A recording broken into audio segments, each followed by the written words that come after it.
नमस्कार, आप देख रहे हैं अनादि टीवी और मैं हूं आपके साथ नंसी शर्मा। हमारे खास प्रोग्राम आपका शहर आपकी खबर में आप सबका स्वागत है और आज हम बात करेंगे उमरिया, बटियागढ़ और मथुरा की। हम उठाएंगे इन शहरों के आज के बड़े मुद्दे और जानेंगे ग्राउंड जीरो की हकीकत। तो चलिए शुरू करते हैं आपका शहर आपकी खबर।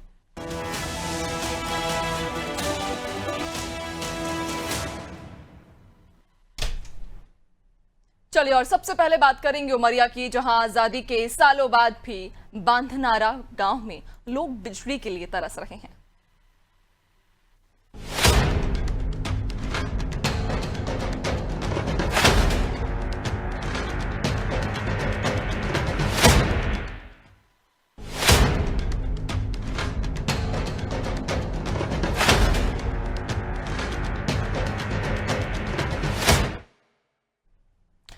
तो आजादी के 77 वर्ष गुजर चुके हैं, लेकिन उमरिया जिले के पाली विकासखंड के बैगा बाहुल्य गांव बांधनारा में बिजली जैसी बुनियादी सुविधा आज भी सपना बनी हुई है। ग्रामीण आज भी अंधेरे में जीवन जीने को मजबूर हैं। कई घरों में पंखे और बल्ब तो हैं, लेकिन बिजली नहीं होने से ये सिर्फ सजावटी सामान बनकर रह गए। जहां देश आधुनिकता की राह पर दौड़ रहा है, वहीं उमरिया जिले के इस गांव में तरक्की की रफ्तार अब भी रुकी हुई है। बिजली जैसी प्राथमिक सुविधा न मिल पाना न सिर्फ सरकारी दावों की पोल खोलता है, बल्कि जिले के आला अधिकारियों की कार्यप्रणाली पर भी एक सवाल खड़ा करता है। बांधनारा गांव के 50 से 60 बैगा आदिवासी परिवार बिजली की मांग को लेकर कई बार अधिकारियों के दरवाजे खटखटा चुके हैं, लेकिन आज तक उन्हें केवल आश्वासन ही मिला है, समाधान नहीं मिला। भीषण गर्मी में जब बड़े शहरों में एसी और पंखे भी नाकाफी साबित हो रहे हैं, ऐसे में बिना बिजली के इन ग्रामीणों का जीवन किस तरह गुजरता होगा, ये सोचकर ही मन विचलित हो जाता है। अब सवाल ये भी है कि अब तक कोई अधिकारी इनकी सुध लेने आखिर क्यों नहीं पहुंचा। यहाँ परेशानी है, लाइट में कुछ है, यहाँ एकदम बहुत दिन से हो गए परेशानी है। यहाँ नींद नहीं आ रहा है ना कुछ, यहाँ गर्मी के मारे ना। हमारा लड़का कुंवारा रह जाता है, शादी नहीं होता है लाइट के वजह से। हम सरकार के बोलते हैं कि हमको लाइट दो, हमारा लड़का कुंवारा रह जाते हैं कि तुम्हारे गांव में लाइट नहीं है। हम सरकार से हमारा यह आवेदन है कि हमको लाइट चाहिए। कार्य स्वीकृत हो चुका है। लगभग 60 के आसपास हितग्राही वहां पर है जहां विद्युतीकरण का कार्य किया जाना है, जिनके लिए विद्युतीकरण का कार्य किया जाना है। विद्युतीकरण के कार्य हेतु अप्रैल 2024 से वन बाधा क्षेत्र होने के कारण वन विभाग में आवेदन अप्लाई किया था। ऑनलाइन प्रक्रिया के माध्यम से आवेदन अप्लाई किया गया है, लेकिन वन बाधा अनुमति नहीं मिली है, वन विभाग से एनओसी नहीं मिली है। इस कारण से विद्युतीकरण का कार्य संभव नहीं हो। यहाँ पे सरपंच है, उनसे हम पूछेंगे कितने वर्षों से यहाँ पे लाइट नहीं है और क्या समस्या जाती है। जी मैडम, क्या समस्या जाती है लाइट नहीं है? लाइट नहीं है सर, तो पढ़ाई लिखाई, पानी की, खेती बाड़ी की समस्या। इसकी सूचना आपने कहाँ दी है? हम कलेक्टर के पास गई थी, कमिश्नर के पास गई थी, कोई सूचना नहीं मिली। कि उन बोल रहे हैं कि लाइट लगेगी जाते हैं। तो ये कब गए थे आप? 2 महीना पहले। तो सिर्फ आश्वासन दिया जाता है जी। यहाँ परेशानी है, लाइट। और ज्यादा जानकारी लेंगे, सहयोगी दीपक हमारे साथ में जुड़ गए हैं। दीपक, उमरिया जिले का ये गांव कहा जा रहा है यहाँ सालों से लाइट नहीं पहुंची है, बिजली नहीं पहुंची है। क्या वजह है कि इतने साल हो चुके हैं लेकिन जो मूलभूत सुविधाएं हैं उनके अभाव में ये ग्रामीण जी रहे हैं? जी, मैं बताना चाहूंगा उमरिया जिले का आखिरी छोर गांव जो बसता है चांदपुर का आश्रित ग्राम बाघन नारा है। बाघन नारा में तकरीबन 50 से 60 बैगा परिवार, आदिवासी परिवार वहां पे निवास करता है और इनकी सदियों से मांग यही थी कि यहाँ इन्हें लाइट की व्यवस्था की जाए, क्योंकि ये जंगलों के बीच में ये गांव बसा हुआ है और नजदीक कई सारे गांव भी लगे, वहां पे लाइट भी है, लेकिन इनके यहाँ लाइट अभी तक नहीं लगी है। खंभे गाड़ दिया गया है, पोल लगा दिया गया है, ट्रांसफार्मर बैठा दिया गया है, लेकिन अभी तक इन ग्रामीणों को लाइट नहीं मिल पाई है। जी बिल्कुल, यहाँ पर बिजली के खंभे तो हैं और कहा भी जा रहा है कि जो कागजों में यहाँ पर गांव में लाइट पहुंची हुई है, लेकिन धरातल पर जब देखा जाता है तो स्थिति कुछ और नजर आती है। जो जिम्मेदार यहाँ के अधिकारी हैं या जो जनप्रतिनिधि होंगे या तमाम जो जिम्मेदार होंगे, क्या उन तक ये मामला पहुंचा है और उनका इस मामले पर क्या कहना है? ग्रामीणों का कहना है कि हम लोग एक बार, दो बार, तीन बार नहीं, तकरीबन हजारों बार इनके कार्यालय, इनके दफ्तर में गए हैं, हाथ जोड़े विनती की है लाइट के लिए कि लाइट लगवा दीजिए, लाइट लगवा दीजिए। ये कलेक्टर के पास में गए, कमिश्नर के पास में गए हैं, और तो और डीएफओ के पास में गए। डीएफओ के जब कार्यालय इन्होंने जब पहुंचा तो डीएफओ ने साफ तौर पे कह दिया कि आपके ग्रामीण क्षेत्र है, आपके क्षेत्रों में, आपका क्षेत्र हमारे जंगल में बसता है, इस कारण से हम यहाँ पे लाइट आपको नहीं देंगे। बिल्कुल, यानी कि जब डीएफओ के पास ये ग्रामीण पहुंचे तो डीएफओ ने साफ इनकार कर दिया कि जंगल में आपका गांव होने की वजह से बिजली नहीं दी जाएगी। लेकिन जो जनप्रतिनिधि हैं दीपक, चूंकि जब भी चुनाव का समय आता है तो जनप्रतिनिधि सभी ग्रामीण अंचलों में भी पहुंचते हैं, वहां पर जाकर ये वादा भी करते हैं लोगों से कि आप हमें वोट दो, हम आपकी सारी समस्याओं का हल करेंगे। इस अंचल में क्या अभी तक कोई जनप्रतिनिधि पहुंचा है, वहां का जो सरपंच हो या फिर जो वहां के विधायक हैं, जो सांसद हैं, क्या उन जनप्रतिनिधियों में से कोई अभी तक इस गांव में पहुंचा? चुनाव का समय जब आता है तो यहाँ जनप्रतिनिधि आए दिन रहते हैं और यहाँ पे डेरा डाल देते हैं, इस ग्रामीणों के पास में, इन गाँव वालों के पास में, इस गांव में। लेकिन जब इनकी जब जरूरतों की जब बात आती है तो सिर्फ और सिर्फ आश्वासन करके इन्हें वादा दिलाया जाता है। इन्हें वादा दिलाने के बाद जब इनका जब राजनेताओं का जब काम पूरा हो जाता है, चुनाव की प्रक्रिया जब पूरी हो जाती है तो ये पलड़ा झाड़ लेते हैं और दोबारा इस गांव में नहीं जाते हैं। जी बिल्कुल, यानी कि जनप्रतिनिधि यहाँ पर पहुंचे हैं कई बार और मामले से सब अवगत है, लेकिन उसके बावजूद भी ग्रामीणों की सुध लेने वाला कोई नहीं है। 77 साल एक लंबा कार्यकाल होता है जब से ये ग्रामीण बिजली के अभाव में जी रहे हैं। खैर, देखने वाली बात होगी दीपक कि आखिरकार अब प्रशासन कितना जागता है या वहां के जनप्रतिनिधि कितनी इनकी सुध लेते हैं। बहुत शुक्रिया आपका जानकारी साझा करने के लिए। तो आपको बता दें कि बाघनारा में 77 सालों से ग्रामीण बिजली के अभाव में जीने को मजबूर हैं। यहाँ पर कई बार जो जनप्रतिनिधि हैं, जो स्थानीय नेता हैं, उनसे शिकायत की गई कि उन्हें मामले से अवगत कराया गया, लेकिन आज तक उनकी सुध लेने वाला कोई नहीं। जहां डीएफओ के पास जब ये ग्रामीण पहुंचे तो डीएफओ का ये साफ तौर पर कहना था कि ये गांव वनांचल क्षेत्र में होने के कारण बिजली इस गांव में उपलब्ध नहीं करा पाएंगे।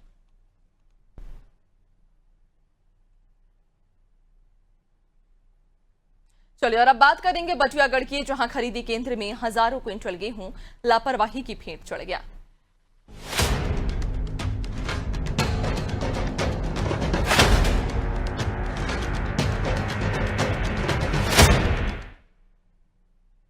दमोह जिले के बटियागढ़ में रविवार को मौसम ने अचानक करवट बदली। तेज हवाओं के साथ बारिश हुई। इस दौरान बटियागढ़ खरीदी केंद्र में खुले आसमान के नीचे रखा हजारों क्विंटल गेहूं लापरवाही की भेंट चढ़ गया। दरअसल खरीदी केंद्र में बारिश से गेहूं को बचाने के लिए कोई इंतजाम नहीं किया गया था, जिसका नतीजा ये हुआ कि खरीदी केंद्र में रखा किसानों का हजारों क्विंटल गेहूं फीक गया। वहीं किसानों का कहना है कि कुछ दिनों पहले ही मैसेज मिला था, जिसके बाद वो अपनी उपज लेकर खरीदी केंद्र पहुंचे थे, लेकिन बारदाने की कमी की वजह से किसानों को भारी परेशानी का सामना करना पड़ा।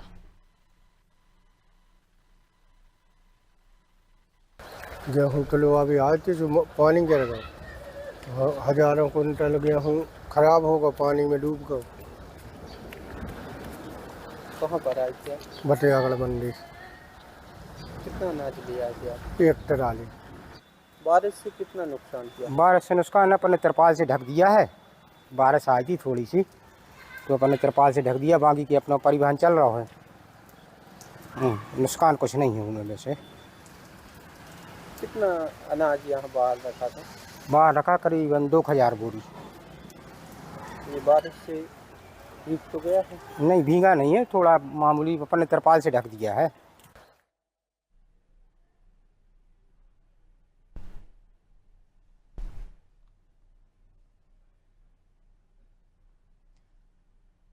और ज्यादा जानकारी लेंगे सहयोगी राजेंद्र बटियागढ़ से हमारे साथ में जुड़ गए हैं।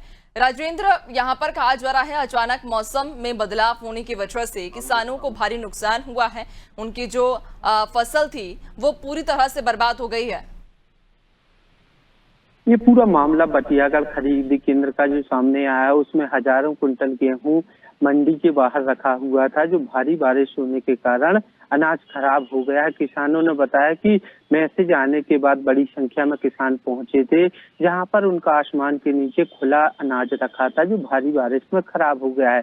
पूरी लापरवाही कहें तो समिति प्रबंधक की है, जहां पर पुख्ता इंतजाम न होने के कारण यह मामला सामने आया है। तो था खरीदी केंद्र, उसकी साफ तौर पर कहीं ना कहीं लापरवाही देखी जा रही है। ऐसे में बड़ा सवाल आखिर यही उठता है राजेंद्र कि जब इतनी बड़ी संख्या में किसानों का वहां पर गेहूं रखा हुआ है और मौसम विभाग भी लगातार मौसम में बदलाव की चेतावनी दे रहा है, तो उसके बावजूद भी जो खरीदी केंद्र प्रभारी थे उन्होंने जिम्मेदारी क्यों नहीं ली, उन्होंने व्यवस्था क्यों नहीं की? उस इतने भारी संख्या में जो अनाज था उसे खुले में आखिर कैसे छोड़ दिया गया? जी, कहीं ना कहीं मौसम की जानकारी तहसीलदार एसडीएम द्वारा लगातार ही और समिति प्रबंधक को दी गई और कई बार तहसीलदार ने मंडी का औचक निरीक्षण भी किया था। उस समिति प्रबंधक को मौसम की जानकारी भी दी थी और आदेश भी किया था जो खुले में अनाज रखा है उसको टीन सेट के नीचे रखा जाए या फिर शिफ्ट कराया जाए। कहीं ना कहीं ये बहुत बड़ी लापरवाही है समिति प्रबंधक की, जिनके द्वारा इस अनाज को व्यवस्थित नहीं रखा गया, जो भारी बारिश में हजारों कुंटल अनाज पानी में भीग गया, जिससे भारी नुकसान हुआ है। बिल्कुल, लेकिन किसानों की यदि हम बात करें तो किसानों का क्या कहना है? उनका लगभग कितना गेहूं, कितना अनाज खराब हुआ है और अब वे क्या मांग कर रहे हैं? प्रशासन से भी क्या मांग कर रहे हैं? और अगर कार्रवाई की हम बात करें तो अब क्या कुछ कार्रवाई इस मामले में आगे की जाएगी? जी, पूरे मामले को लेकर जहां जिला कलेक्टर द्वारा समिति प्रबंधक पर कार्रवाई की जानी चाहिए, क्योंकि कहीं ना कहीं यह बड़ी लापरवाही सामने आई है, जिसमें हजारों कुंटल अनाज खराब हो गया है और किसानों को लाखों का नुकसान हुआ है। वाकई, और अब देखने वाली बात होगी कि आखिरकार समिति प्रबंधक पर क्या कुछ कार्रवाई की जाती है और उन किसानों को आखिर मुआवजा दिया जाएगा या नहीं, चूंकि उनकी मेहनत पर पूरी तरह से पानी फिर गया। तस्वीरों में भी देख पा रहे हैं कि बारिश की वजह से खुले में रखा हुआ हजारों क्विंटल अनाज पूरी तरह से बर्बाद हो चुका है। बहुत शुक्रिया आपका जानकारी साझा करने के लिए। तो आपको बताते चलें कि हजारों क्विंटल गेहूं लापरवाही की वजह से बर्बाद हो चुका है। किसान जहां परेशान है और ऐसे में अब किसान मुआवजे की सरकार से मांग कर रहे हैं।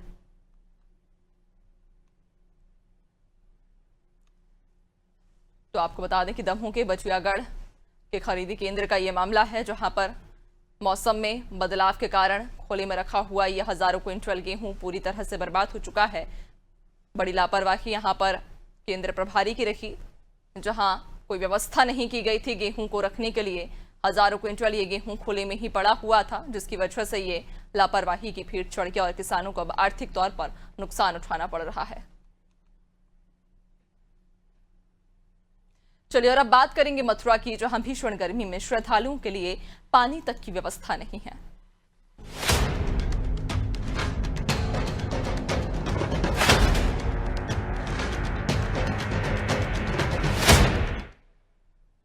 तो भीषण गर्मी में जहां श्रद्धालु गोवर्धन की सप्तकोशीय परिक्रमा कर रहे हैं, वहीं दूसरी ओर श्रद्धालुओं के लिए पीने के पानी तक की व्यवस्था नहीं है। बता दें कि जिला प्रशासन और राज्य सरकार ने श्रद्धालुओं की सुविधा के लिए जगह जगह प्याऊ तो बनवाए, लेकिन देखरेख के अभाव में ये प्याऊ बंद पड़े हैं। कई जगह ताले लटके हैं और जहां खुले भी हैं वहां भी गर्म पानी निकल रहा है। स्थानीय लोगों का कहना है कि कई दिनों से प्याऊ सूखी पड़ी थी। मामला मीडिया में आने के बाद कहीं कहीं पानी चालू करवाया गया, लेकिन वह भी गर्म पानी है जो पीने लायक नहीं है। कर्मचारियों का ये कहना है कि प्याऊ के फ्रीजर और आरओ सिस्टम खराब है और मरम्मत में अभी 10 से 15 दिन का वक्त लगेगा। ऐसे में अब श्रद्धालु दुकानों से महंगी पानी की बोतल खरीदने को मजबूर हो रहे हैं। सफाई नहीं है, ठंडा पानी तो बहुत दूर की बात है। सबसे मेन चीज तो सफाई होती है। जब सफाई नहीं है तो ठंडा पानी फिर कहाँ से आएगा? तो इसमें कैसा पानी आ रहा है? कैसा, आप चेक करके देख लो आप कैसा आ रहा है। ना मीठा है, ना खारा है, ना ठंडा है, ना गर्म है, कैसा भी नहीं है पानी। तो कभी चलता है, कभी नहीं चलता है। हाथ टॉयलेट के हाथ धोने तक को पानी नहीं निकलता है कभी कभार। तो इसको बनाने से फायदा क्या है? इससे बढ़िया तो गरीब लोगों के लिए कुछ अब सुविधा करते तो वो चीज़ बढ़िया रहती। इसमें क्या सुविधा है? कोई सुविधा नहीं है। कोई ना कोई बैठता है, ना कोई उठता है, बंद रहता है 24 घंटे। यहाँ पे कोई नहीं बैठता, कोई नहीं है। कभी कभार कोई आ गया, सफाई कर गया थोड़ी बहुत, जयराम जी की। पानी तो देखो गर्मी पड़ रही है, हर जानवर को भी पानी की जरूरत है, इंसान तो बहुत बड़ी बात है। ठंडा की जो आप बात कर रहे हो, जो गर्म पानी, आप हाथ लगा के देखो पानी से, जब गर्म ठंडा ही नहीं है तो फिर गर्म कहाँ से निकलेगा? इनकी रिपेयरिंग चालू है, अभी चिलर चालू किए जा रहे हैं। कोई चिलर ठीक है, कोई बंद पड़ा हुआ है और सर्विस दी जा रही है। मिस्त्री आ रहा है, किसी में फीस की प्रॉब्लम है, किसी में कोई प्रॉब्लम है, पर कार्य चालू है इनका। पानी चालू है? पानी चालू है सब में।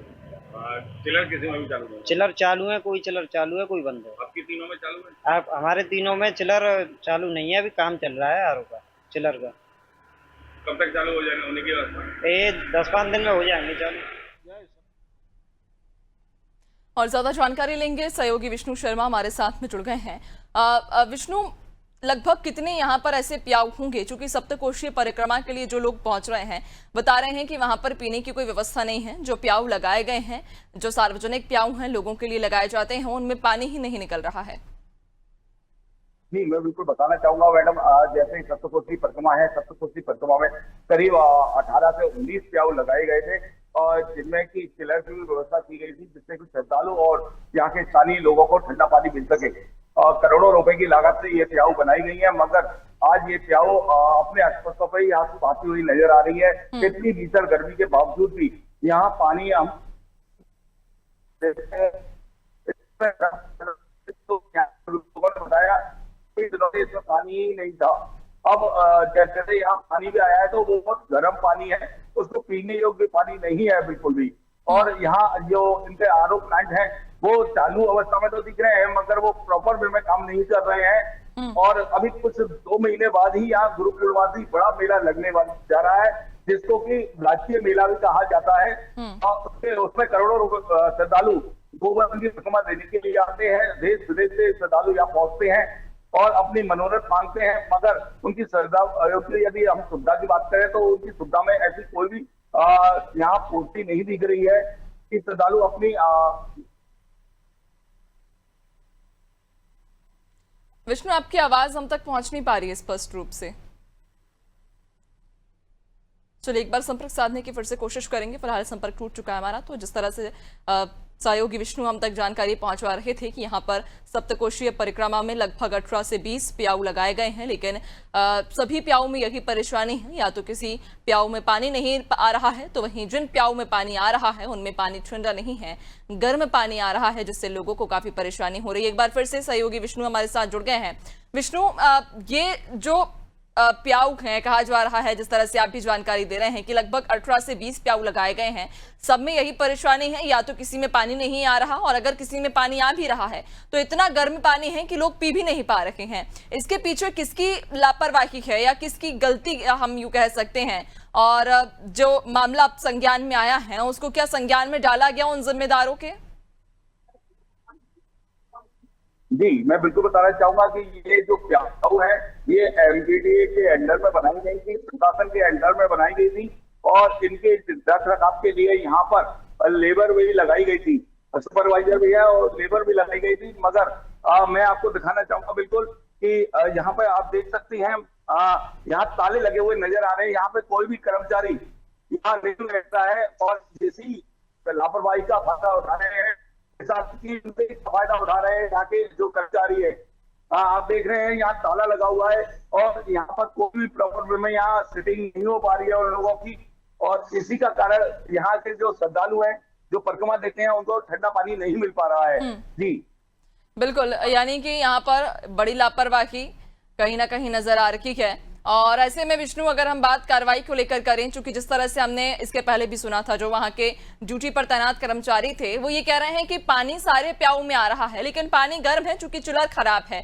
अब जब ये मामला पता है, जिम्मेदारों के संज्ञान में है कि चूल्हा खराब है, और आप भी बता रहे हैं कि 2 महीने के बाद यहाँ पर एक भव्य मेला लगने वाला है, सप्तकोशी परिक्रमा में हजारों लोग मथुरा पहुंचते हैं, जहां परिक्रमा करते हैं, सुबह से लेकर रात तक ये परिक्रमा जारी रहती है। अब ऐसे में उनकी जिम्मेदारी कौन लेगा? और जब ये मामला संज्ञान में आ चुका है कि वो प्याऊ खराब है, उनमें चूल्हा काम नहीं कर रहा, तो उसके बाद भी उन्हें ठीक क्यों नहीं किया जा रहा है?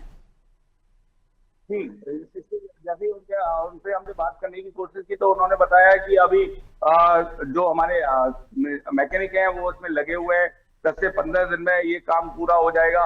मगर ये आप भी सब लोग जानते हैं कि जब वो अपने आप को दबाव में देखते हैं तो ये इस तरह के कमेंटबाजी कर देते हैं कि 10 से 15 दिन में ये काम हो जाएगा, मगर ऐसा नहीं लगता। जो आज शुरू से ही काम नहीं हुआ, अब यहाँ का टेम्परेचर 42 से 43% तो दोपहर के 12 बजे के बाद देखने को मिलता है। उसके बावजूद भी अभी तक उन्होंने कोई संज्ञान नहीं लिया। तो आप बखूबी अंदाजा लगा सकते हैं कि इस समय वो कैसे काम कर रहे होंगे। जी बिल्कुल विष्णु, ये भी बताइएगा कि जितने भी प्याऊ लगाए गए हैं इसकी जिम्मेदारी किसने ली है, किसके देखरेख में ये प्याऊ लगाए गए हैं और उनका क्या कहना है, क्या उन पर किसी प्रकार की कार्रवाई की बात जो जिम्मेदार अधिकारी हैं वो कह रहे हैं फिलहाल? जी मैं बताना चाहूंगा, ये जो प्याऊ बनाए गए थे ये MBDA के अंडरटेकिंग में बनाए थे और इसको NHPC एक संस्था है उसके अंडर में इसको छोड़ा गया है। सबसे बड़ी बात यह है कि यहाँ उनका कोई भी अधिकारी इसकी देखरेख के लिए नहीं आता है। उन्होंने यहाँ पर लोकल लोग लगा रखे हैं जो कि मनमाजी यहाँ पर पहुंचते हैं और कहो तो नहीं। बिल्कुल, यानी कि यहाँ पर जहाँ एक निजी संस्थान को ये पूरी जिम्मेदारी दी गई है और ऐसे में अब देखने वाली बात होगी कि उन पर क्या कार्रवाई की जाती है। कार्रवाई होगी या नहीं होगी खैर वो दूसरी बात है, लेकिन जो लोग परेशान हो रहे हैं यहाँ पर परिक्रमा के लिए पहुंचते हैं उन्हें पानी मुहैया हो पाएगा या नहीं, ये फिलहाल पहली प्राथमिकता है और ये देखने वाली बात होगी कि आखिरकार कब तक ये जो खराब प्याऊ हैं इनको सुधारा जाएगा। बहुत शुक्रिया आपका जानकारी साझा करने के लिए। तो आपको बताते चलें कि मथुरा में सप्तकोशीय परिक्रमा के लिए जहां रोजाना हजारों लोग पहुंचते हैं और ऐसे में अब जो प्याऊ यहां उन लोगों के लिए लगाए गए हैं जो कि चिलचिलाती हुई धूप में वो जो श्रद्धालु हैं सप्तकोशीय परिक्रमा करते हैं और ऐसे में जब प्याऊ के पास वे पहुंचते हैं तो किसी प्याऊ में पानी नहीं मिलता और जिस प्याऊ में पानी आता भी है तो वो इतना गर्म पानी होता है कि लोग उसे पी भी नहीं पाते हैं। अब जो निजी संस्थान है जिसके हवाले ये प्याऊ किए गए हैं उनका ये कहना है कि जल्द से जल्द वे ठीक कराएंगे। 15 दिन का हालांकि उन्होंने अल्टीमेटम दिया है। कर देखने वाली बात होगी कि इस समस्या पर वे कब तक संज्ञान लेंगे। और इसी के साथ फिलहाल आपका शहर आपकी खबर में इतना ही। बने रहिए नादी टीवी के साथ। नमस्कार।